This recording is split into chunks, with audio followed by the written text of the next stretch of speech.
सुप्रभात बच्चों। आज हम देखेंगे ऊष्मागतिकी का द्वितीय नियम। जैसा कि हम जानते हैं कि कोई भी स्वतः प्रवर्तित प्रक्रम अनुत्क्रमणीय होता है तथा इसमें तंत्र की एंट्रॉपी बढ़ती है और यह प्रक्रम हमेशा साम्य की अवस्था की ओर बढ़ता है। किसी भी स्वतः प्रवर्तित प्रक्रम को विपरीत दिशा में संपन्न कराने का प्रयास किया जाए तो हमें किसी न किसी रूप में ऊर्जा लगानी पड़ेगी।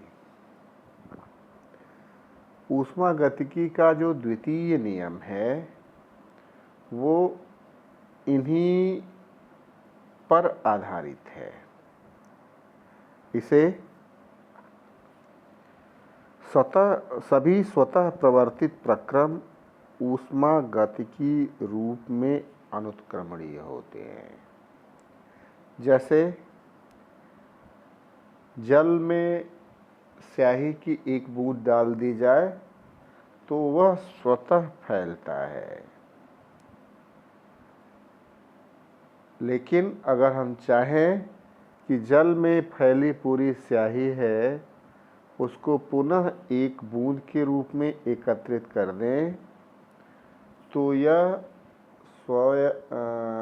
स्वतः संभव नहीं है। इसके लिए हमको प्रयास करना पड़ता है, इसलिए यह अनुत्क्रमणीय प्रक्रम है। दूसरा है, जब भी एक स्वतः प्रवर्तित प्रक्रम 110 लिखा हुआ है, ये एक है, एक स्वतः प्रवर्तित प्रक्रम संपन्न होता है तो ब्रह्मांड है, ये ब्रह्मांड की कुल एंथैल्पी में वृद्धि होती है, कुल एंट्रोपी में वृद्धि होती है। ये एंट्रोपी है में वृद्धि होती है। तीसरा है, किसी बाह्य स्रोत से असंबद्ध एक स्वतः कार्यकारी तंत्र के लिए निम्न ताप पर स्थित वस्तु से उच्च ताप पर स्थित वस्तु तक ऊष्मा का परिचालन करना असंभव है। इसका मतलब ये हुआ कि बिना किसी सहायता के एक स्वतः प्रवर्तित प्रक्रम के विरुद्ध जाना असंभव है। निम्न ताप पर स्थित एक वस्तु से उच्च ताप पर स्थित एक वस्तु तक ऊर्जा का स्थानांतरण स्वतः संभव नहीं है। अगला है, अन्य कोई परिवर्तन के लिए किए बिना ऊष्मा को पूर्ण रूप से समतुल्य कार्य में परिवर्तित करना असंभव है। अर्थात बिना किसी बाह्य सहायता के एक स्वतः प्रवर्तित प्रक्रम की विपरीत दिशा में जाना संभव नहीं है। अब गिब्स मुक्त ऊर्जा तथा मुक्त ऊर्जा परिवर्तन, ये क्या है? इसका प्रतिपादन जो है वो जे विलार्ड गिब्स ने किया था और इसको कैपिटल जी से प्रदर्शित करते हैं। कहते ये हैं, स्थिर ताप, ये ताप होगा यहाँ, तथा दाब की दशा में किसी प्रक्रम में एक यंत्र को उपयोगी कार्य करने के लिए उपलब्ध अधिकतम ऊर्जा को गिब्स ऊर्जा कहते हैं।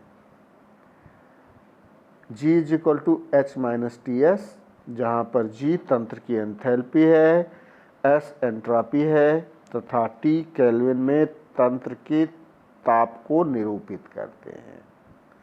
अब देखते हैं मुक्त ऊर्जा परिवर्तन क्या है। गिब्स मुक्त ऊर्जा एक अवस्था फलन है, अतः ऊर्जा में परिवर्तन तंत्र की केवल प्रारंभिक तथा अंतिम अवस्थाओं पर ही निर्भर करता है। अभी हमने पढ़ा है G = H - TS, और चूंकि H = U + P भी होता है, इसलिए G को लिखते हैं U + PV - TS। अब इसको देखते हैं। गिब्स मुक्त ऊर्जा परिवर्तन को भी इस प्रकार से प्रदर्शित कर सकते हैं। ΔG = ΔU + ΔPV - ΔTS, यानी ΔG = ΔU + P ΔV + V ΔP - T ΔS - S ΔT। यदि ताप और दाब को स्थिर कर दें तो ΔT और ΔP 0 हो जाएगा, और तब ΔG = ΔU + P ΔV - T ΔS, या चूँकि ΔH = ΔU + P ΔV या ΔG = ΔH - T ΔS, जो कि ऊपर दिखाया गया है। यह जो समीकरण है इसको कहते हैं गिब्स हेल्महोल्ट्ज़ समीकरण। अब देखते हैं गिब्स मुक्त ऊर्जा तथा प्रवर्तिता। ऊष्मागतिकी का जो द्वितीय नियम है, इसके अनुसार कोई भी प्रक्रम उस समय स्वतः प्रवर्तित होता है जब उसकी एंट्रोपी का मान धनात्मक होता है। एंट्रोपी यानी ΔS। चूँकि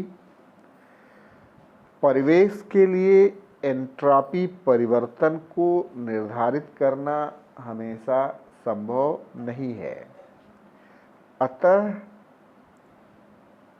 एक ऐसी कसौटी की आवश्यकता है जिसमें परिवेश के एंट्रोपी आवश्यक न हो। गिब्स मुक्त ऊर्जा परिवर्तन इस प्रकार की कसौटी को प्रदान करता है। अब एक ऐसे तंत्र के लिए जो अपने परिवेश के संपर्क में है, कुल एंट्रोपी परिवर्तन को हम व्यक्त कर सकते हैं ΔS total = ΔS system + ΔS surrounding। माना कि एक प्रक्रम को स्थिर ताप तथा दाब पर संपन्न करते हैं और प्रक्रम में तंत्र QP ऊष्मा अपने परिवेश को स्थानांतरित करता है। इस प्रकार परिवेश द्वारा ग्रहण की गई ऊष्मा का मान -QP सिस्टम होगा, अर्थात QP surrounding = -QP system = ΔH system. अब यदि मान लिया जाए कि परिवेश ऊष्मा के एक बड़े अभिगम की भांति व्यवहार कर रहा है तथा परिवेश का ताप स्थिर है, तो ΔS surrounding = -QP system /T = -H system /T। अतः ΔS total = ΔS system + -ΔH system /T। ΔS total = ΔS - ΔH/T या T ΔS total = T ΔS - ΔH। T ΔS total = -ΔH - T ΔS, इसको लिख सकते हैं delta G is equal to minus T delta S total. एक स्वतः प्रवर्तित प्रक्रम उस समय संभाव्य होता है जबकि डेल्टा एस टोटल का मान धनात्मक हो। अब इस पर कई प्रकरण बनते हैं। जब डेल्टा जी का मान ऋणात्मक है, स्थिर ताप तथा दाब पर संपन्न होने वाला एक प्रक्रम उस दिशा में स्वतः प्रवर्तित होगा जिसमें गिब्स मुक्त ऊर्जा का मान ऋणात्मक हो। ये गिब्स है, अर्थात जिस दशा में प्रक्रम की गिब्स मुक्त ऊर्जा का मान कम हो रहा है। दूसरा, जब गिब्स मुक्त ऊर्जा का मान शून्य हो तो एंट्रॉपी भी शून्य होगी, अर्थात स्थिर ताप तथा दाब पर संपन्न होने वाला एक स्वतः प्रवर्तित प्रक्रम उस समय साम्यावस्था में प्राप्त करेगा जब गिब्स मुक्त ऊर्जा का मान शून्य हो।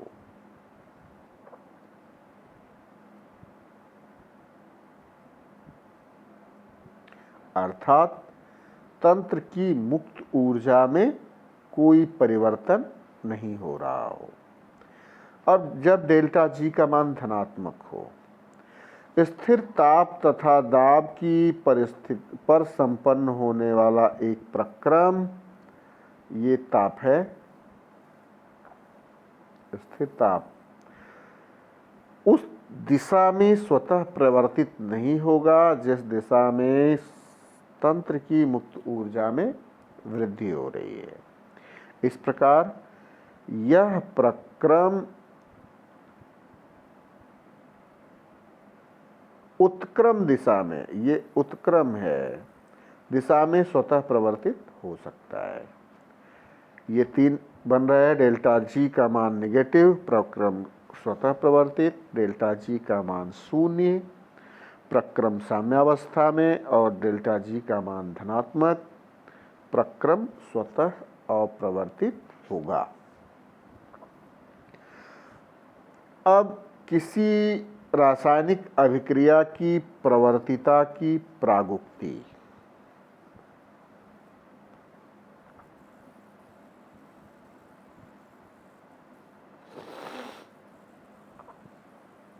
प्रथम स्थिति इसमें क्या है? जब डेल्टा एच का मान ऋणात्मक और टी डेल्टा एस का मान धनात्मक हो तो उस स्थिति में क्या होगा? डेल्टा एच तथा एंट्रॉपी कारक डेल्टा टी डेल्टा एस दोनों ही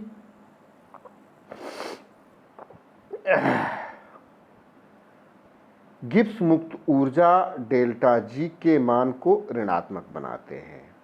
इस स्थिति में अभिक्रिया स्वतः प्रवर्तित हो। अब जब दोनों कारक डेल्टा एच और टी डेल्टा एस के मान ऋणात्मक हो, इस स्थिति में ऊर्जा कारक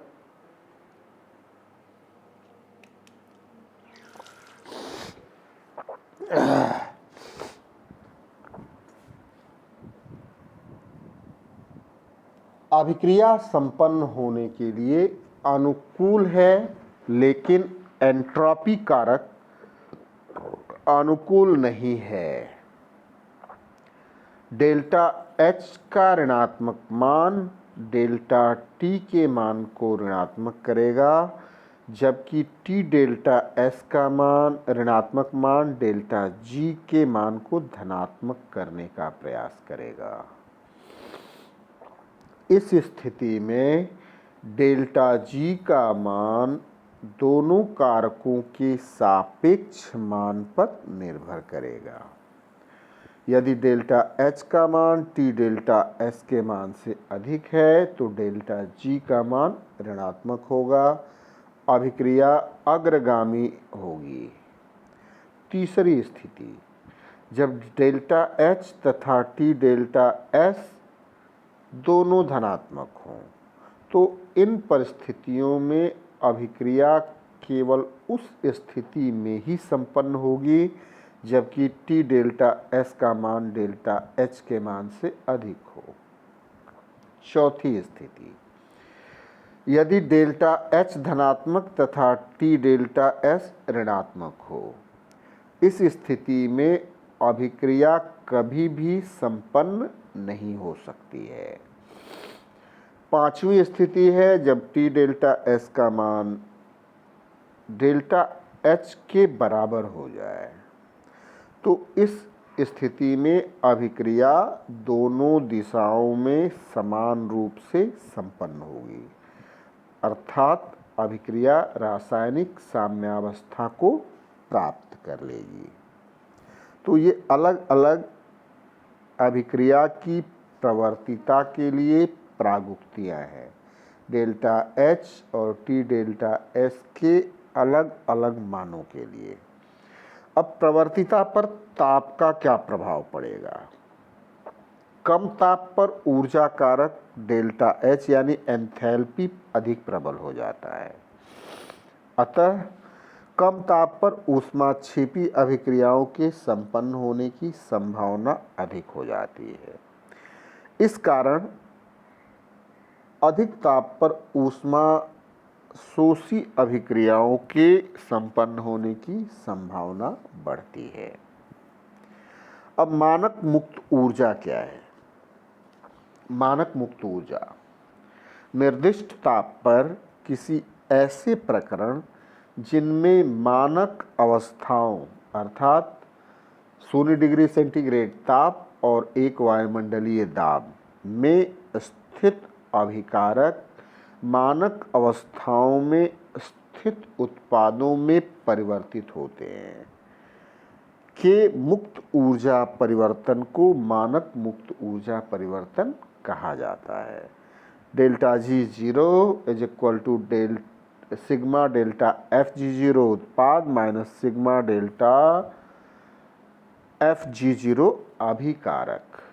अब मानक संभवन की मानक मुक्त ऊर्जा क्या है? किसी पदार्थ के एक मोल को मानक अवस्था में स्थित, ये मानस नहीं है मानक है, स्थित उसके घटक तत्वों से सीधे संश्लेषित करने के प्रकरण में निहित मुक्त ऊर्जा परिवर्तन को उस पदार्थ के संभवन की मानक ऊर्जा कहा जाता है।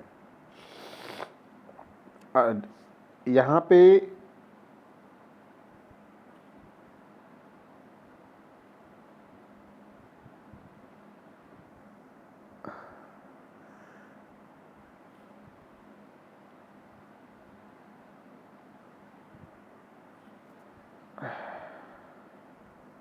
Delta G is equal to 0 है तो Q यानी अभिक्रिया स्थिरांक जो है वो K के बराबर हो जाता है। चूँकि delta G is equal to delta G0 plus RT log EQ है, अगर डेल्टा G का मान 0 है तो Q K के बराबर हो जाता है। गिब्स मुक्त ऊर्जा परिवर्तन तथा कार्य।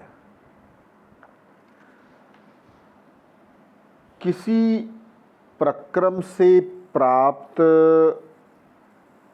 अधिकतम संभव कार्य के अतिरिक्त अन्य कार्य को उपयोगी कार्य या शुद्ध कार्य या अधिकतम कार्य कहा जाता है। प्रथम नियम ये कहता है कि delta U is equal to Q plus W। यहाँ पर अगर देखें तो delta U is equal to Q plus W expansion plus W non expansion. चूँकि W expansion is equal to minus P delta V, इसलिए लिखते हैं delta U is equal to Q minus P delta V plus W non expansion. स्थिर ताप पर संपन्न होने वाले एक उत्क्रमणीय परिवर्तन के लिए delta S is equal to minus Q reversible by T या Q reversible is equal to T delta S. चूँकि T delta S minus T बराबर delta H minus W non expansion या delta H minus T delta S is equal to W non expansion. चूँकि W non expansion किसी प्रक्रम से प्राप्त अधिकतम कार्य है, इसलिए delta G is equal to W max या minus delta G is equal to W minus W max या स्थिर ताप तथा दाब पर संपन्न होने वाले एक प्रक्रम में निहित मुक्त ऊर्जा में कमी उस प्रक्रम में तंत्र द्वारा किए गए अधिकतम कार्य की एक माप है। मुक्त ऊर्जा में जितना अधिक परिवर्तन होगा, प्रक्रम से प्राप्त कार्य उतनी ही मात्रा में अधिक होगी। अब देखते हैं मुक्त ऊर्जा परिवर्तन तथा विद्युतीय कार्य। एक गैल्वेनिक सेल में तंत्र विद्युतीय कार्य संपन्न करता है। यह सेल अभिक्रिया में N मोल निहित है तथा सेल का विद्युत वाहक बल है, तो सेल अभिक्रिया में निहित संपूर्ण आवेश बराबर NF कूलाम या सेल द्वारा किया गया विद्युतीय कार्य बराबर आवेश गुणे EMF यानी minus NFE joule. F Faraday संख्या 96,500 कूलाम। एक गैल्वेनिक सेल के लिए W max is equal to minus NFE यानी delta G is equal to minus NFE या मानक जो गिब्स मुक्त ऊर्जा होगी delta G zero is equal to minus NFE zero cell. E zero cell cell का मानक इलेक्ट्रोड मानक सेल विभव है।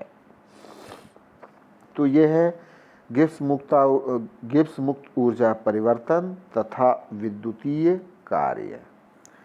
तो बस ऊष्मागतिकी का तृतीय नियम भी देख लेते हैं। परम ताप पर पूर्ण रूपेण क्रिस्टलीय पदार्थ की एंट्रोपी का मान शून्य होता है। जब किसी तंत्र के ताप को कम करते हैं तो उसके अंगों की ऊर्जा कम होती है, जिससे आणविक गति में ह्रास होता है और अनियमितता घटती है, जिससे तंत्र की एंट्रोपी भी घटती है और परम ताप पर यह शून्य हो जाती है। इसीलिए परम ताप या परम शून्य पर एंट्रोपी का मान शून्य होता है और कार्य करने की क्षमता घटती है। इसलिए किसी भी क्रिस्टलीय पदार्थ की एंट्रोपी शून्य हो जाती है। चूंकि ऊष्मागतिकी के नियमों में बार बार साम्यावस्था का प्रयोग हुआ है, अतः जब ऊष्मागतिकी के तीनों नियमों का प्रतिपादन हो गया तो ऊष्मीय साम्यावस्था हेतु ऊष्मागतिकी का शून्य नियम दिया गया, जो अंततः ऊष्मागतिकी की सबसे महत्वपूर्ण अवधारणा है। इसके अनुसार यदि दो निकाय किसी तीसरे के साथ तापीय साम्यावस्था में हैं, तो दोनों निकाय भी आपस में तापीय साम्यावस्था में ही होंगे।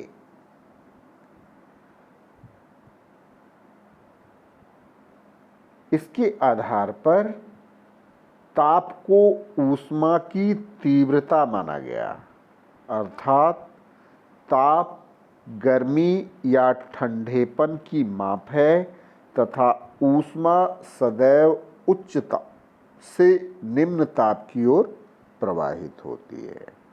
तो ये थे ऊष्मागतिकी और ऊष्मागतिकी के नियम। ये चैप्टर यहीं पे समाप्त होता है। धन्यवाद।